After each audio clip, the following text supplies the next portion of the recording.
Yeah, I Dried mean, in a flowers. way, dry flowers, and I got taxidermy. Well, I didn't see that when I went You over. ain't- monarchs. Oh, okay. I have Okay. I I didn't have see a those. Silence of the Lamb monarch. Okay. So the guy, what he did, he got that particular monarch, and then he printed a poster of Silence of the Lambs, and then he mounted it on Oh, top of that's that. cool. I didn't see that. Ah man, see, That sounds see, you really fucking cool. up. You should have. You I just know. gotta turn your head a little I bit. did. They be making fun of it, but I'm like, this shit is dope. No, that's cool. So Yeah. you ready? Yeah, Are you sure? I think so. Okay. Good morning, good evening, good night. Welcome to the all new Midnight Movie Club.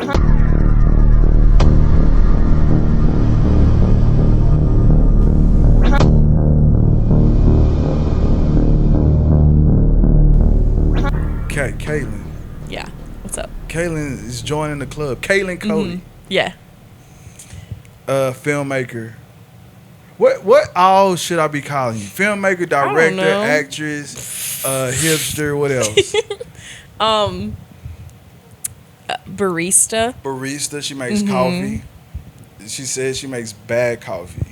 Yeah, it's Starbucks. I mean, don't I hope they don't Starbucks, if Starbucks You can wanna bleep sponsor it me, out. I'm not No, gonna bleep it out. It's Okay, kind I'll of bleep funny. it out. All right, we'll bleep it out. We'll bleep out. Yeah. So Yeah. you gotta say Star- what's the name of it? Don't bleep it out. So Yeah. okay, Caitlyn. So one, you're a filmmaker. And really good filmmaker. Actually, you Thanks. probably don't know this. I go around town ranting and raving about how great Caitlyn Oh, no. is. Seriously, like everybody, I'm like, because I always like to think, okay, so I don't know if I told you this already. If I have, fuck it, first time. So we shot Strangers in the Diner. Okay, so you remember what happened? Yeah. It was a stressful night. I felt so bad for everybody. Yeah. But it turned out good. This is the first time I've talked about it. Oh, okay. On a podcast or just in general? Probably mostly in general, definitely public. Okay, yeah. So, you were over there, so you tell me what happened. I just know I Right. looked up. We were ready to go. Mm-hmm. I probably said action, and then all of a sudden shit stopped. And at this point, I'm not even understanding why I didn't say cut. So I didn't. Yeah, we had like two. I think you had like two takes, and then like we were still on the first angle, and then We was on. Nah, okay. I you feel like tell there. it. I think there was like, so we set up for the first shot. I was signed up to be kind of like assistant camera, kind of like maybe like Okay. writing shots down that you liked. Yeah, sort of so thing. originally like, kind you were of supposed to be like a PA, kind of like yeah. and then A okay, few I'll tell you what roles. happened if I hadn't told you. If I Yeah. didn't, they ain't know. So we that either the last table read. No, it was the last table read Yeah. we did. Me and Andrew. I was like, well, Caitlyn's supposed to be coming, so I'm not sure. She was like, who's she bringing? I said, she may bring her friends. I really don't know. I'm just kind of seeing what happens. She's like, well, if Caitlyn's coming, we should probably put her on camera. And I was like, Caitlyn, okay, what are you shooting with? I said, I probably should tell her. It's like, no, you said like you like her work, so why not? I'm like, all right, man, I trust you. So I've been doing this thing like I trust. If I ask somebody to be a part of something I'm doing, I feel like I trust them enough because I have trust issues. So I really don't bring people in my space that I don't trust. So I was like, all right, if you think so, I'm with it. Fuck it. And so you showed up, and or I forget what happened. I said, all right, she come and say, yeah, well, we'll see what happens. I said, okay, cool. I'm running like a madman because I got to go get food. And then I can't remember what happened. I just know he was like, yeah, we're going to put Caitlyn on camera. I said, okay, Caitlyn, I was so Andrew. scared. I was like, damn. I thought I was writing some down, and then I was like, Cause then by that time, I saw them build this camera. yeah, And it was like 3 people building this camera. right, it's bulky. And I'm just like, I'm going to let y'all handle that shit. Right. And I walked away, and when he was like, yeah, we're going to put it on camera. Okay, Caitlyn, Andrew, Caitlyn. And then he said whatever he said to you. Fast forward, you know, you're working the camera, you're working the tripod because we was doing some like loose camera shit. And now we're gonna get straight to the part where you know that I don't know because I turned and shit was happening. Right. Okay, yeah, so the audio guy that was working on it started feeling, like, sick. Like, I was also, like, standing right next to him. I didn't know what happened. Because I was, like, I think we were in the middle of a take or something, or you were about to say action, and he, like, stands up and walks over to, like, Andrew, and I think, like, 2 other people on their team followed him. And we were like, oh, what's going on? Yeah. Like, what's happened? And he was, like, he looked white. Like, he was, like, sick. I don't know what ended up happening, but they had to leave. And it was, like, the first take. Like, we finally got everything set up. So the problem with that, when we got a mean glare on there. Oh, no, damn. Let's see what you got over there. Yeah, it's fine. Whatever. Okay, all right, anyway. now, okay, the problem with him being white, right. to me. He just looked white. He just looked white. No, he looked like all the color was gone. Like, and he looked really, that's what y'all kept really saying. Sick. Still look white to me. You know, it's fine. But yeah, all white people look the same. I'd agree with that. I would agree with that. No, but so he got sick, and then like he was not feeling well, so they took him to the hospital, right? And Andrew was the one that took him, who was your DP. Yeah. And so then it was Andrew just Claycomb. Right. And so then it was just me. Who was the gaffer? Ryan. No, Ryan was audio. Right. I didn't write our names down. I don't want to get them wrong. I want to say. Was there no? It was Ryan. Started with a B. Was it Ben? I feel so bad because he did like a lot. Like he like stepped up and he took over for Andrew and started setting everything up and getting the camera ready. No. Okay. Yes. True. Mm-hmm. But here was the key. Let me. So, not only did he go to the hospital, we wasn't sure if he was going to the hospital. I don't know if you. I didn't hear that part. I was just like. Yeah, y'all was over there. Now we over in triage. Victoria, who's playing Brad in our film. I know that's weird. Excuse me, but you gotta watch it to figure it out. Yeah. But so she comes over, does triage, and this is not like in a trans way. It's like it's just the way the characters we wrote. So she's figuring stuff out. Now I'm gonna tell you how shitty men are. Yeah. Now, fuck, I'm gonna make sure I get his name. But this is how shitty men are. We are looking at him, and he's like, I just need some water. I'll be fine. Now I go grab a trash can because I'm like, if I'm believe what y'all saying, we gonna need him to throw up. Now we had this good taco bar, courtesy of Taco TJ's here in Wichita. It's really good. And I'm like, man, he done got sick off of the Taco TJ's. And then eventually he was like, I just need to walk it off. Well, I'm looking at him this whole time like, hey, man, you ain't walked not one time. And we was trying to decide, do we call the ambulance and bring him? Mm-hmm. Do we call the ambulance or we take him? And he kept saying, I need to walk it off. And he wasn't walking. And I eventually told Andrew, like, yeah, y'all should take him. And then when I said that, my spirit was like, man, this shit finna fall apart now.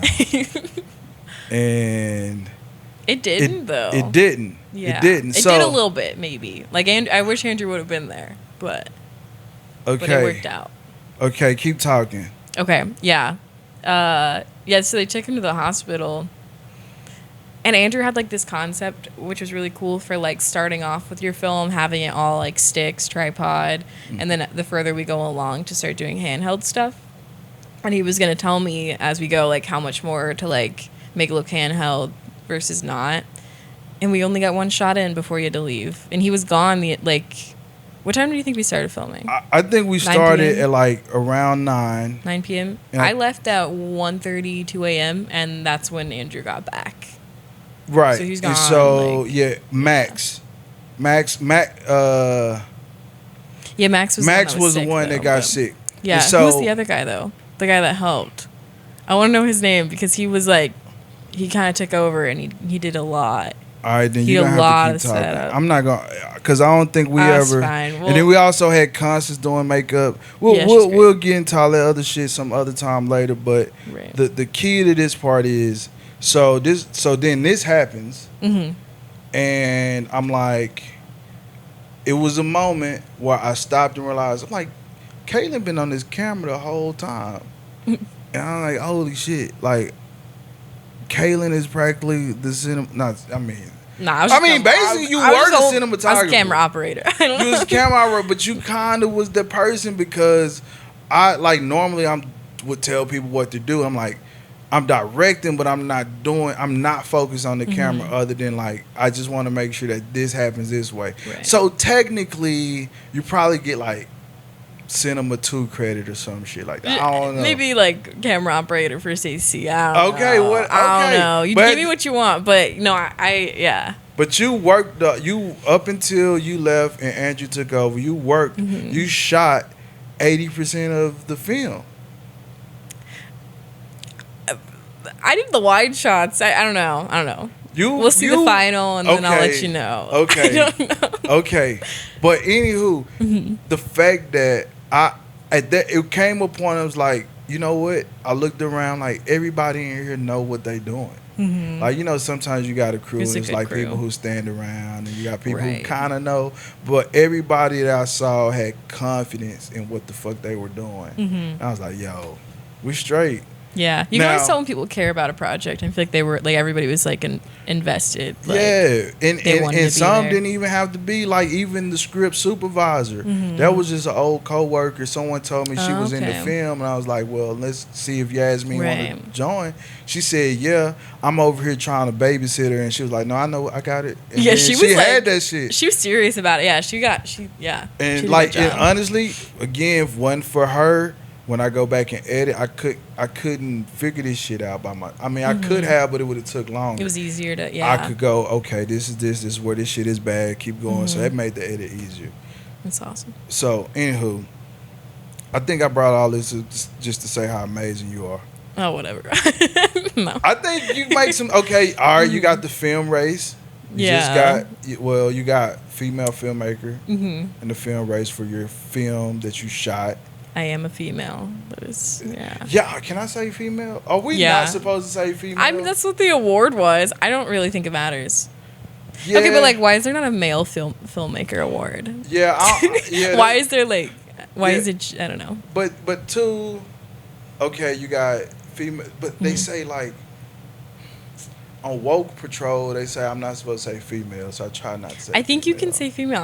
I think it's totally fine. I don't know if anybody. I mean, maybe somebody They do. is They offended. trip over but that female. Don't say. Yeah. They say Nah. female is like making a woman an object. There's no personality to saying female. It's just it's like saying chair. I don't think so. It's Fuck like it, saying a then. male. Maybe it's like the context of how you say it. Like if you like Come here, like if female. you like or you say females like I don't know. These Yeah, females be maybe. wildin'. I don't know. Okay, so let's Yeah. talk about. We saw this movie. Okay, first, have Yeah. you seen Strangers?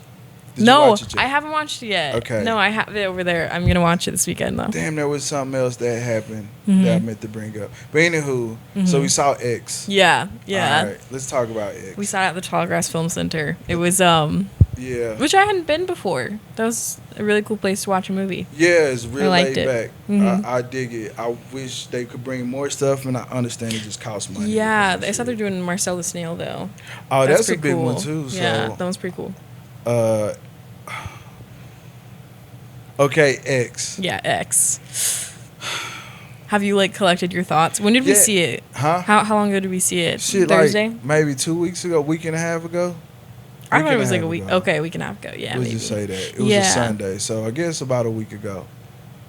Yeah, Week and a half ago, roughly. that's true. Okay, so all right, so in this we spoil it. I didn't even say this. I'm sorry. So in this show, the Midnight Movie Club, spoilers are everywhere. Spoilers. The movies we talk about be in the notes. So if you don't want something to be spoiled, look at the notes, see what we're talking about. Because I'm not going to say spoiler alert, none of that stuff. You can also follow on Arrow Films, AROWE Films on all social media. Now X, Spoiler alert. You just said you would. She No. did it on purpose. So X, Yeah. I call it porno the movie. That's what it is.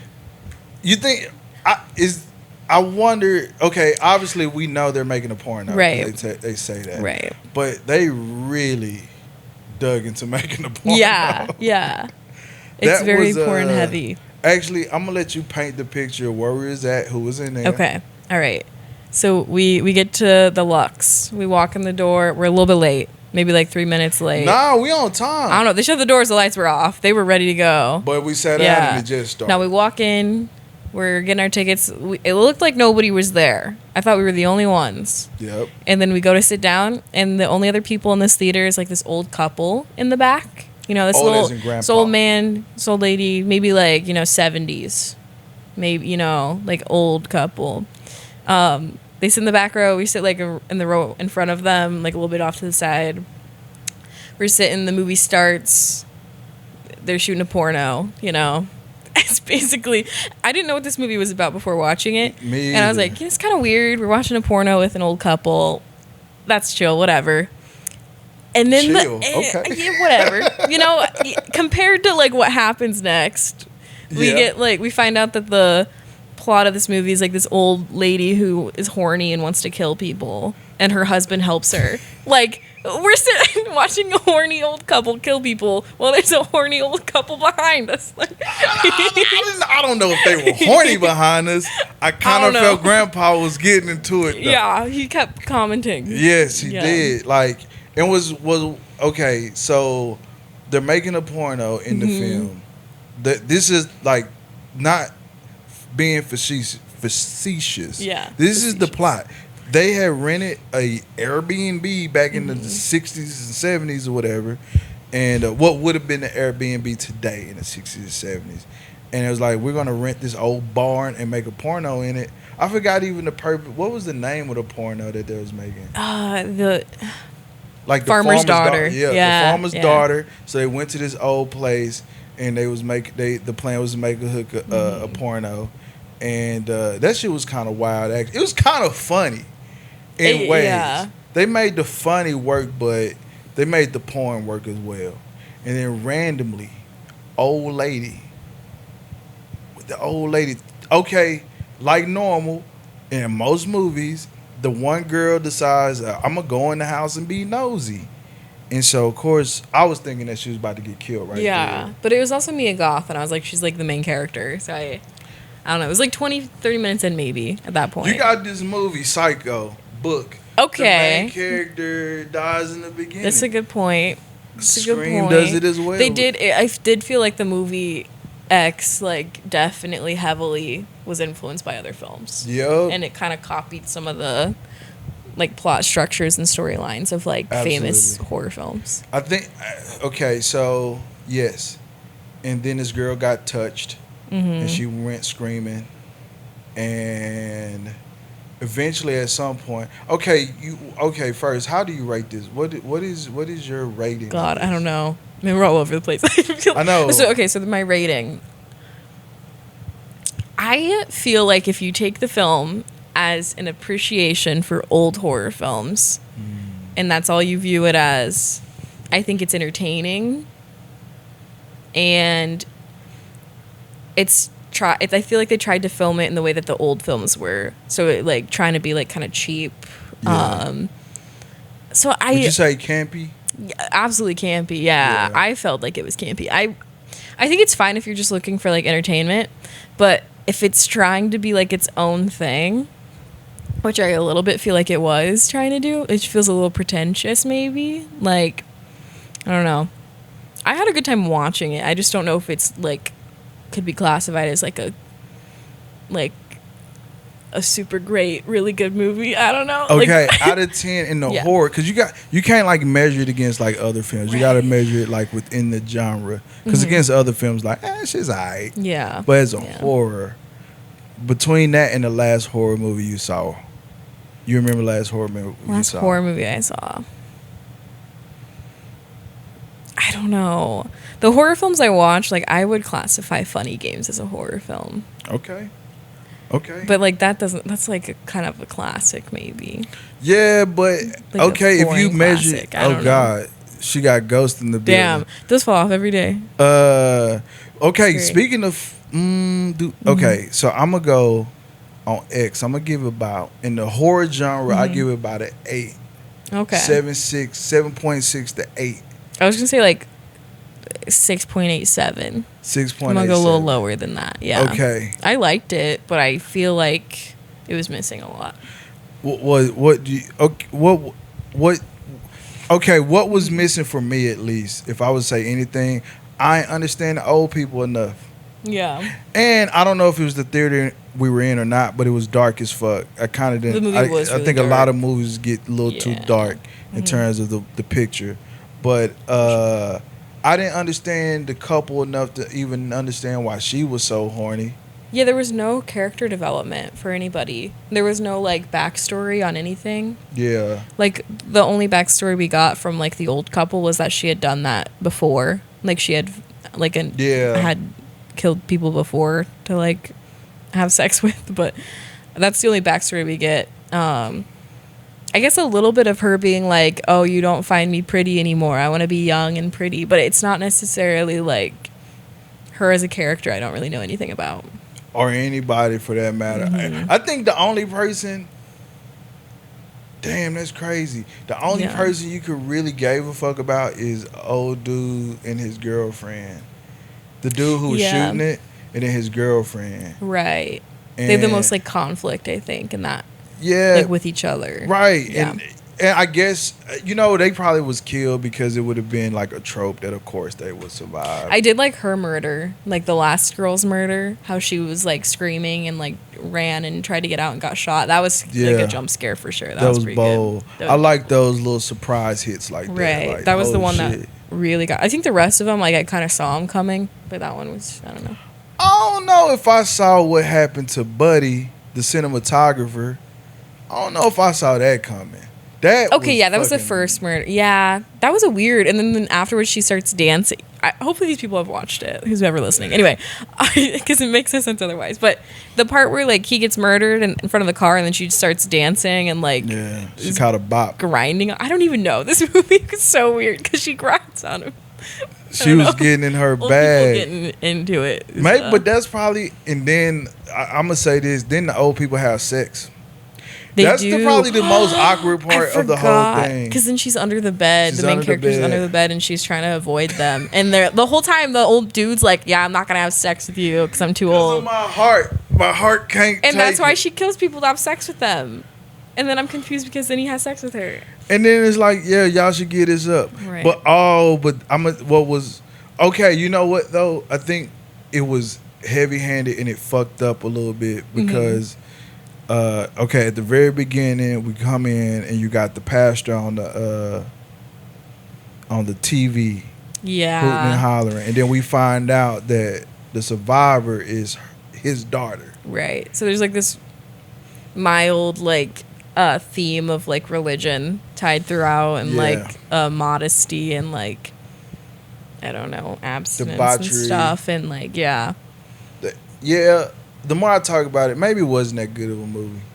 It was fun to watch. Like when you break it down, I just really there was too many elements in there that they just didn't fulfill, and there were like no development from characters or even the story. I think it was like an homage to like Texas Chainsaw Massacre. If anything. Definitely was trying the Texas Chainsaw deal. It's definitely trying to be a little bit more not a little bit, but grindhouse for sure. Yeah, but it's like it did it good and bad at the same time. Okay. So let's do your movie. So I told you, have you seen? It's a Kubrick film. Clockwork Orange. Yeah. You seen Clockwork I Orange? have. So I told you I had someone on and we were talking about Clockwork Orange. Oh yeah. And I was telling them how like your favorite film was Funny Games, and to me. Funny Games. So I think Kubrick is overrated. Kubrick's overrated. I feel like I agree. I'm gonna say that because I also think he's a horrible person. I don't know him So, I as don't a know. person. No, but I I don't definitely know. think he's overrated. Yeah. I think he gets a little too much shine, Right. no pun intended, for just being really good at making half of a movie. Right. But Clockwork Orange, I feel like, has two good halves of the movie. And the first half of the movie is like a home invasion, which I feel like that style of home invasion influenced most home invasion films, including Funny Games. Okay. Yeah, I can see that. So talk about your favorite film, Funny Games. Funny Games. It's so good. I don't know. What's his name? The director, Michael Haneke. Haneke. Yeah. And he made a German. Dutch? Yeah, he's German. Yeah. No. Wait. Funny Games, the original is German, Yeah. and then there's the Yeah. American version. There is. Yeah. They reshot like basically shot for shot. That's what an they say. American one. Yeah. I haven't seen that version though. I've only seen the German one. Yeah, I need to feel watch like it's it. better, I feel like a but part. Well, yeah, I feel like a it's part of me English. doesn't want to watch it because I like the original German one so much that anytime I want to watch it, I'm just gonna watch. that Okay, let's one. talk about Funny Games. Actually, and Psycho does the Mm-hmm. same. Gus Van Sant made the remake of Psycho shot by shot in Yeah. color. I don't know if it's good or bad. Vince Vaughn plays Norman Bates, Mm-hmm. but anyway, so Funny Games. I was watching something about Funny Games. Let's deep dive in Funny Games. Yeah. What I've about seen it? the English version. You've seen the non-English Mm-hmm. version. I've seen the right version. She's seen the wrong version.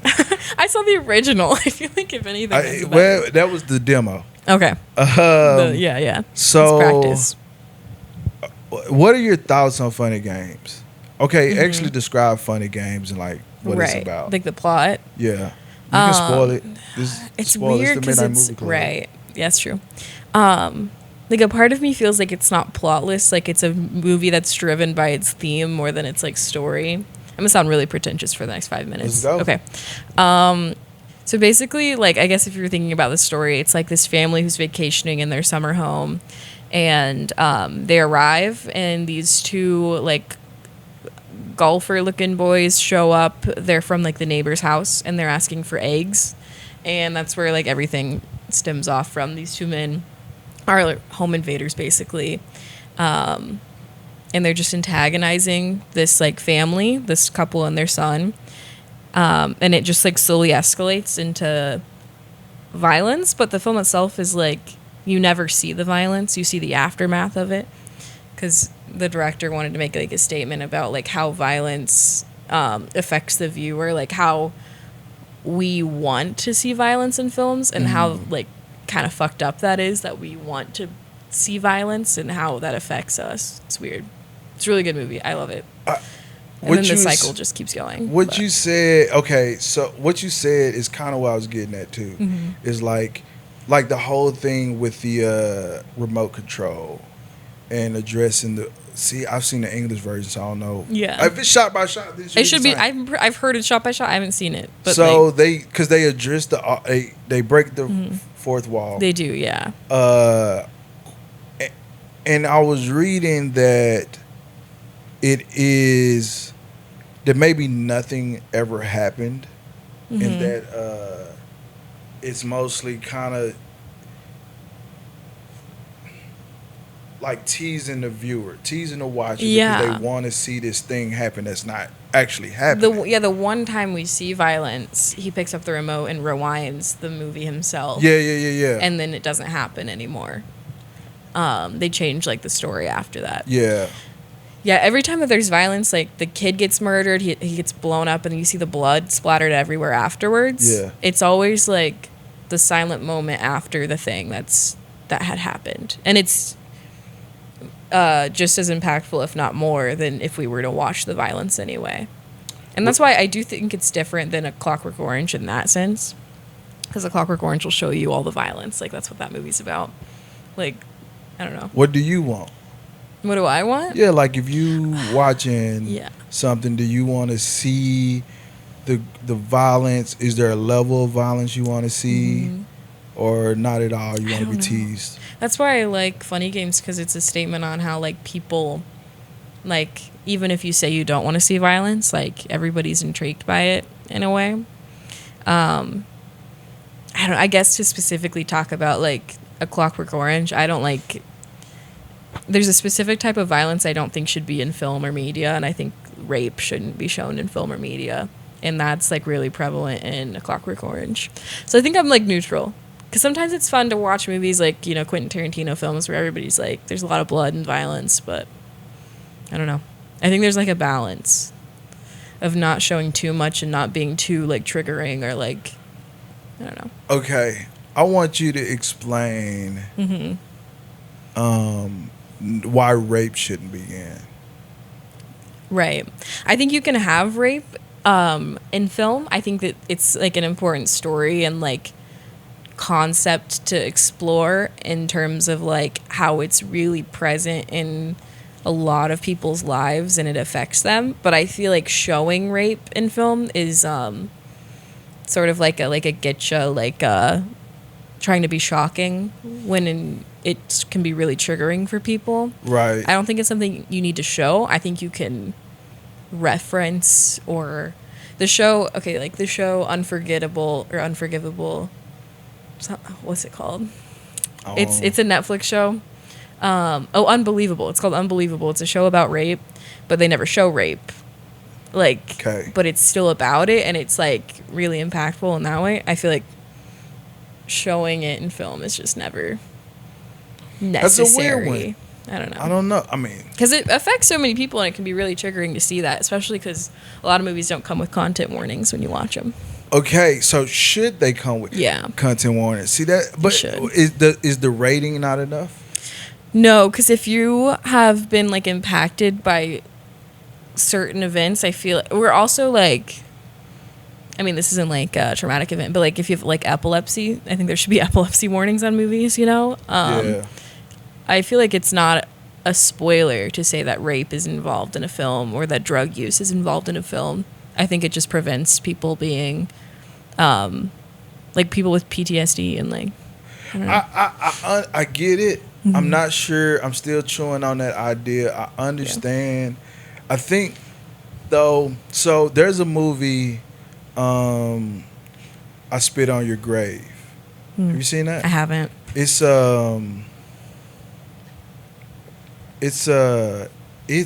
aggressive. It's really extreme. But basically, I'm gonna spoil it. It's okay. Go for it. Yeah. So I Spit on Your Grave. They made it way back in the Grindhouse era, and they also remade it probably in the last 10 years or more. Basically, this woman gets raped, like gang rape. Yeah. In a way, not in a way. It's kind of what happened, and then she ends up freeing herself and murdering everybody who raped her. And so it's very extreme. It's very bloody. Right. I mean, it's extreme on both ends.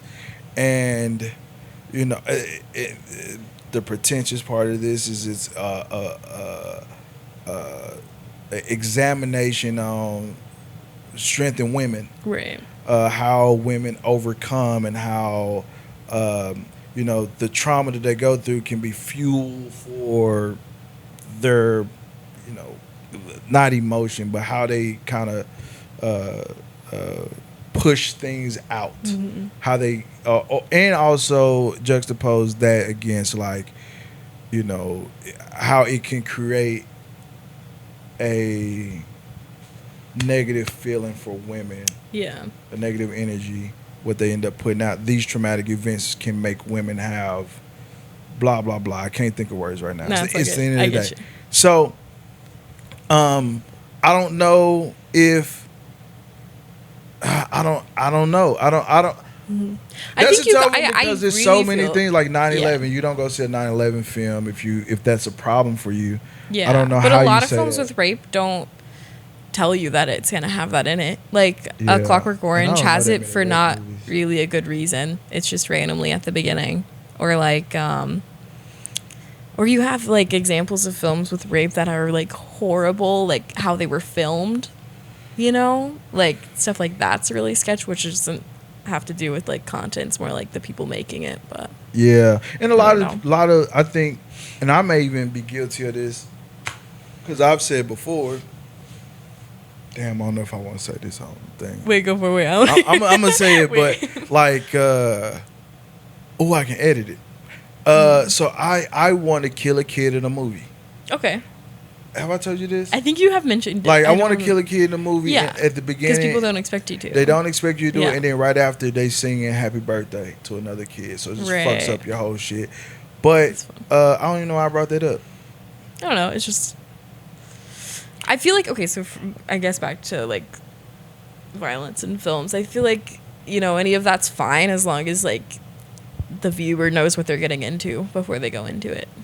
But okay, so if you're going to a horror movie, Mm-hmm. you have to assume like there's going to be extreme content, in Right. I just I up don't to know. rape. But, Maybe but I'm like I haven't seen enough rape but I films. feel like right. No, and I feel like it's like I just don't want people and myself especially to become like numb to it. Like you see it in a film and it's just casual.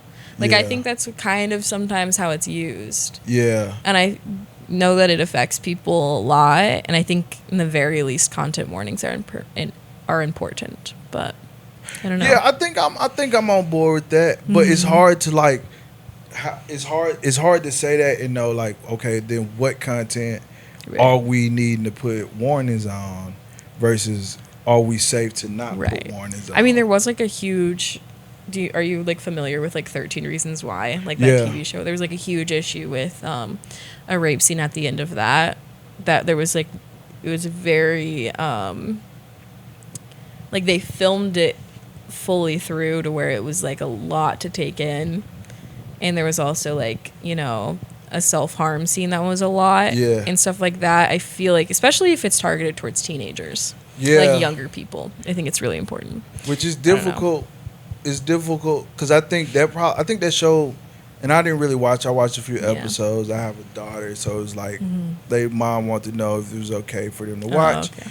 and I kind of danced back and forth on like education, because there comes a point. I'm sure you growing up at some point when you recognize the world. Like, at what point do you need kids or impressionable teenagers to start recognizing this is the world you're getting into, Right. and And you need to be yeah. equipped because it's weird to say, "Hey, I want to tell you something about rape. If this happens and that happens, like having a son, I feel like it's important for a man to teach his son at a certain point, like, all right, you need to know when to not proceed. It don't matter what nobody say. If this happened, you need to shut it down. Right. But when do you start that? And so you take something like 13 Reasons Why, and okay, that could make it easier for a parent or somebody who or even a relative who don't know how to have that conversation. Say, watch this. If you have any questions, come to me. Right. So I do think that's fair. I don't think that that's like the show for it. I don't know. I feel like there. I Yeah. didn't watch No, the I whole think that thing. there's I'm like. grown. You're right. No, it's fine. I think that like that's like the good thing about movies and stuff is that they can teach you lessons, but sometimes they could be interpreted incorrectly. I don't know. True enough. Yeah. All right. So what do you what type of movie for you? Because you claim to like bloody stuff, but then I saw you squirming in X, and that was bloody. I like making bloody. I like putting blood on people. Like I like doing makeup, but I don't know. I don't know if I watch a good amount of movies with blood, but You know what's interesting about Caitlyn? And I'm gonna share no. this with the Midnight Movie Club. You wrote this film, this breakup, this fucking sad breakup film too. oh You wrote Yeah. this, right? Yeah, This I shit wrote was it. sad as fuck. yeah. And I was like, damn, son. That last line, I'm spoiling it. I don't love you anymore or some shit. Was that the line? I don't love you anymore? That's the coldest shit to say to somebody. And Yeah. talk about a horror film. And the type of stuff that you like, though, did not match. Like, I feel like after that, someone should have been getting stabbed. That's fair. Yeah. But it was like, no, she I don't left. know. And that was just fucking heartbreaking. I feel like I've been trying to like explore different genres and stuff. And at that time, I really wanted to make like a queer breakup story that was just not about them being gay. It was just about them breaking up. And that's why I made that. It is kind of sad, I guess. Kinda. I don't know. That I shit don't know was if I fucking- wrote it the best though, because at the I don't know. That shit was heartbreaking. So okay, let's go with that. Let's talk about. I'm not equipped for this, but that's why I should be talking about it. You said you wanted to make a queer breakup story. Mm-hmm. Now I don't even know if queer is the right word, but you said it's what I'm saying. Yeah. Yeah. You know, these I'm words, bisexual, so like it's, queer is sort of like a blanket term for like sexuality in a way, like being part of like the gay LGBTQ community. Yeah. I kind of feel like the LGBT, they need to reorder the letters so we know like what the hierarchy is. A hierarchy. So we can know like where things fall. So when you say queer is like all encompassing. Okay. Yeah, queer is all encompassing, and it's a term that like used to be more derogatory, but like gay people kind of claimed back for just like themselves, right? But not for. Don't worry. I got you. Okay, I was like, Don't worry no, about but it. not for. Yeah, no. I think. Well, obviously, queer is better because but Yeah, but you got like, it. so I identify as like bisexual or pansexual, and so I, like, growing up, I grew up really religious, and there was like personally not a lot of representation for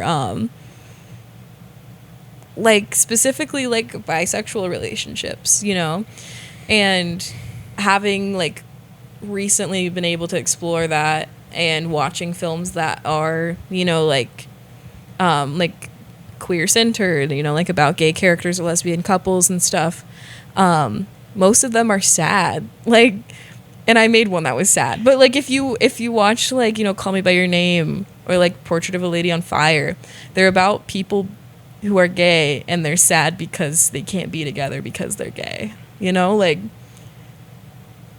I don't know if I'm making a lot of sense, No, but I'm I with wanted you. to I'm make a following. movie that was like about them breaking up, but they weren't struggling because they were gay. They were struggling because their relationship wasn't working. It wasn't because they were like interested in the same sex, and I don't think they ever mentioned that. Like, Nah, I mean you just knew it because it was too. Eventually, right? Like you you know see that it. they're together, but it's not about them being gay.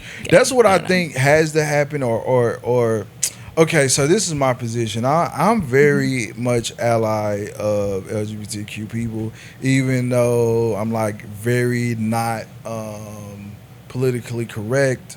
I kind of say what the fuck I want to say, really, but I try to be respectful. I try, like, if you got pronouns you want me to do, I'm gonna try my best to do that.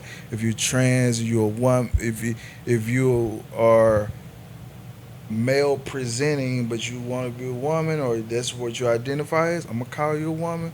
I'm gonna call you your new name. I don't know if that's right. I ain't gonna call you your dead name even if I know you that way previously. I'm gonna do everything I can, and I'm gonna support you against the people who may speak against. There's no however to this. I'm trying to get to the next point. Yeah. So the next point is, I think it's still a very difficult thing sometimes. My friend, I don't know, I don't. Her Hollywood name was Medea Hill or Maddie A. Hill, and then her real name is Latoya Hill. So I'm sorry if I wasn't supposed to say one, but nevertheless, she worked on Jussie Smollett's newest film, B-Boy Diaries, by gay men. I haven't seen it. I saw the preview. Super gay. Yeah. Now that's still hard to watch in terms of, as a cis male, straight male. I'm still not understanding why I got to see so much romanticism between two men.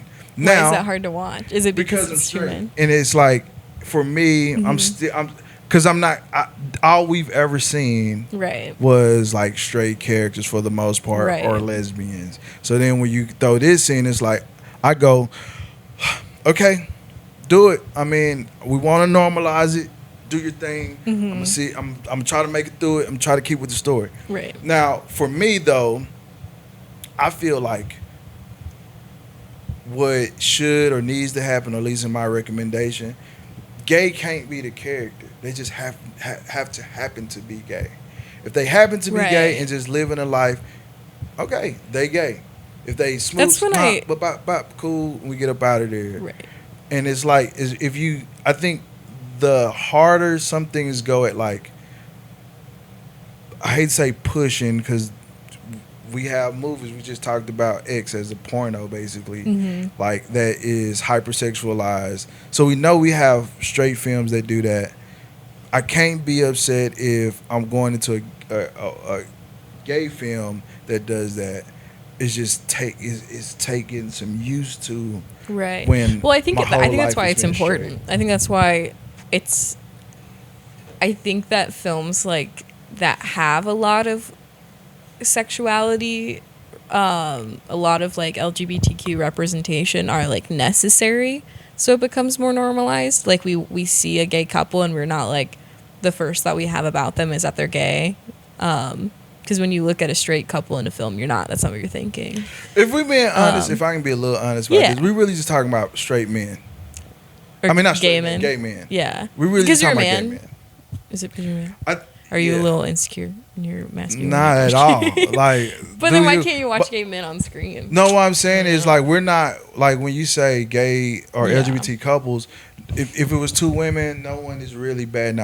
No one's really bothered by that. No matter if you're straight woman or straight woman, Why or straight is male. that though? I don't know. I think it's something about femininity that we're just like, all right, that's cool. Or because actually, okay, we having this conversation. Yeah. Okay. So I think because women are penetrated and men typically are not, Right. we just look at that as, oh, things are happening, but it's only so much that can happen. When it's two men, we're looking at the idea of, like, being evasive. And then I think too, like, I don't use the term homophobia loosely. I hate when it's just thrown at anything that is you may not agree with language or something. I don't think that's homophobia. But I think that there is that idea of homophobia when it comes to, like, another man invading another man, meaning penetrating a man. And that feels very uncomfortable for men because we go, man, ain't nobody sticking nothing inside of me. Yeah. And so when we see it, it's why still, is our first instinct though? Like, I'm sorry to interrupt you, but like, why is our first instinct for, like queer couples to think of them as like sexual, right? Like you watch, like a romance film between a straight couple, like Before Sunrise, you're not watching it thinking about the way that they have sex. You're thinking about the like way that their relationship is. just I don't know. That's weird. Because but really, all right, we say it's weird, but you gotta, like, no, like I understand. I see where you're coming from, but I feel like it's like I want to know why we like sexualize gay people so much. because that's the only way. If I walk down the street, you don't know if I'm straight or gay. If you walk down the street, I don't know if you're straight or gay. And I'm just using blanket terms. But it's like the only thing that could tell me someone is gay. I feel like you can like tell when someone's really comfortable talking about a topic or are able to communicate that to you, or there's like a way to like present it to be like, can I ask you a question about sexuality or like here's gender? the thing: that particular person, this is their crusade. Yeah, maybe it's like the way the question's presented. I don't know. I don't even remember like the totality of it, but I think the way I look at it is like, as a black person, in America, we have all these things that go on, no matter if you look for race, discrimination, whatever it is. As a representative of that class, if you ask me why something bothers me, I'm gonna be able to talk about it. Right. Maybe fucking 90 to 100% of black people will be able to talk about it. I think when And this is why I step back on, like, because at first I'm like, what the fuck wrong with you? You go out here all day talking about this shit, and you suddenly this one simple ass thing bothered you. It was like, okay, cool. Yeah. Then I stepped back and said, you know what? You still struggling with it. I've been black my whole life. You've been one way and went on this journey, so Right. I get it. So I left it alone. They probably still don't like me, but hey, you know, you live and you learn, you grow. Yeah. Yeah. So, I think it's just respect people. You know. All right. So in closing, this is what I need you to do. I need you to tell people the last good thing that you watched, and then the last something that you think people should watch that people don't really know about. Okay. A movie that people should watch that they might not know about, and you might know about this, but it's Dogtooth, which is your Lanthimos film. I think I told you to watch it. Yeah. It's probably like my second favorite movie. It's so good. It's another 4-in-1. It's really fucked up. There's some violence, some blood and sex, but it's also really weird. It's a fun one. And the last good movie I watched, I feel like I haven't watched a lot of movies recently. X. Let me think. X, yeah. I think people should watch it. I think they should. If they're looking for some entertainment, some maybe like a little nostalgia, you know. I think it could be a good one. If that's the one you name, don't let me force your hand. I'm gonna go with it. I think people should watch it if they want just an entertaining movie, but you got to be in the right headspace. Kind of fucked up, but okay. Yeah. Tell people. I mean, what you working on? You want people to follow you, do some shit, or you just want to be like a loner? I mean, okay. So I just finished. I finished a film called Drift with my friend and the collaborator Robert Thomas, and it got into No Coast. So we'll be there. Drift. Oh, Drift. Yeah, it's about these two girls in a canoe and like some murdery stuff, but okay. Some doppelganger shit. It's really good. I'm pretty proud of it. I think, it's gonna play at No Coast in September, and then I'm not really working on anything else right now. I don't know. No, you know what? Tell people about that script. Do you want to reveal that script? I'll wait till the next podcast. Okay. All right. I'll tell them then. I gotta develop it more. All right. There's a vibrator. There's the information. That's all I'll give you for now. Anyway. Yeah. It's a vibrator. Yeah. Discovering sexuality, right? On the Midnight Movie, all new Midnight Movie Club. Caitlyn Cody. Thanks for having me. Thanks for joining the club.